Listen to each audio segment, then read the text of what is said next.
नमस्कार मित्रांनो, नवीन व्हिडिओमध्ये मी नितीन गोपाल आपलं सर्वांचं स्वागत करतो।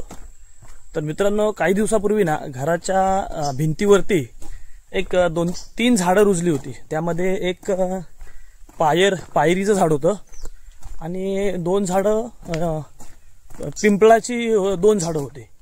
तर ती झाडं घरावरती भिंतीवर रुजल्यामुळे ती कसं भिंतीत घुसत होती त्यांची मुलं, तर ती भिंत फोडू शकतात किंवा ते प्लास्टर फोडू शकतात, म्हणून कोणीतरी उचलून टाकून फेकून देण्यापेक्षा मीच त्यांना तिथून ओढून काढली आणि मोकळ्या जागेवरती, जिथं आमच्या डोंगर भागावरती इकडे जातोय मी, त्या डोंगर भागावरती ती झाडं म्हणजे तिथं काहीच कुठची झाडं नाहीत, मोकळं आहे, तर तिथं ती झाडं लावली म्हणजे कसं उद्या मोठी झाली तर ती विस्तारतील आणि त्यांना पाहिजे तसं ऊन वगैरे मिळेल आणि ती लवकर मोठी होतील।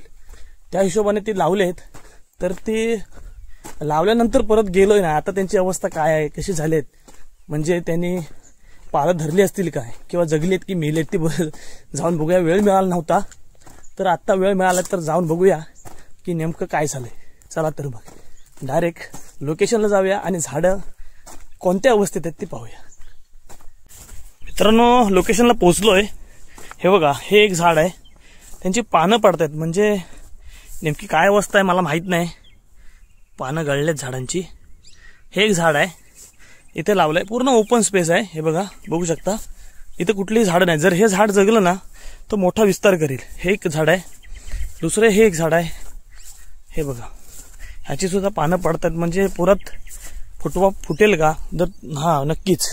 या ठिकाणी बघा नवीन कोंब यायला सुरुवात झाली, हे बघा दिसत असेल व्यवस्थित। पुन्हा पुन्हा आता म्हणजे ही मला वाटतं पहिली पानं आहेत ती पडतायत आणि नवीन पानाला पुन्हा इथं जोर येतोय।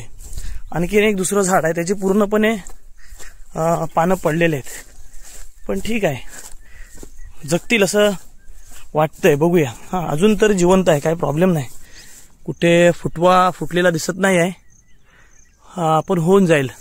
मला वाटतं ह्याची पानं पडली नाहीत तर मला वाटतं गुरांनी वगैरे, हे बघा इथं दिसतंय, तुम्हाला दिसतंय काय माहित नाही, हे बघा, हे गुरांनी मला वाटतं चावून वरचं ते खाल्लंय, म्हणजे यांना कुंपणाची गरज आहे, काहीतरी प्रोटेक्शन करायला लागणार आहे। जगतील ती झाडं, काय हरकत नाही, म्हणजे कुठेतरी फुकट जाण्या होती, त्यापेक्षा त्यांना जीवदान दिलंय, जगली तर नक्कीच। आज त्यांना वाचवलं तर काही दिवसांनी ती आपल्याला वाचवतील, मोठी झाली तर नक्की त्यांची सावली पण मिळेल आणि थोडा निसर्गाला आपली मदत देखील या ठिकाणी या झाडांच्या रूपात मिळेल, नक्कीच। तर होतील झाडं, त्यांना काहीतरी खतपाणी घालण्याची व्यवस्था करूया आणि मोठी करण्याचा प्रयत्न करूया। पावसाचा जोर देखील कायमच आहे आणि आता आपल्या बॅक साईडला इकडे पाऊस भरलेला आहे, घरी जाईपर्यंत पाऊस येऊ शकतो।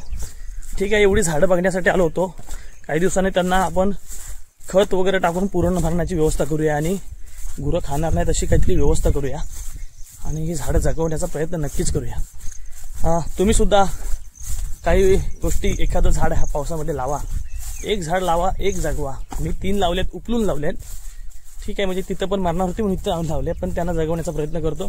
तुम्ही देखील एक झाड लावा। जे कोण आपला चॅनल बघत असतील त्याने नक्कीच काही चुका झाल्या असतील तर कमेंटमध्ये सांगा, आवडलं असेल तर कमेंटमध्ये आवडलं म्हणून सांगा, आणि काही गोष्टी नवीन करता येत असतील तर त्यात देखील सांगा, नक्कीच वेळ मिळेल तशा गोष्टी आपण करू। व्हिडिओ शेवटपर्यंत पाहिलात त्याबद्दल धन्यवाद। पुन्हा भेटू नवीन व्हिडिओमध्ये, तोपर्यंत बाय बाय।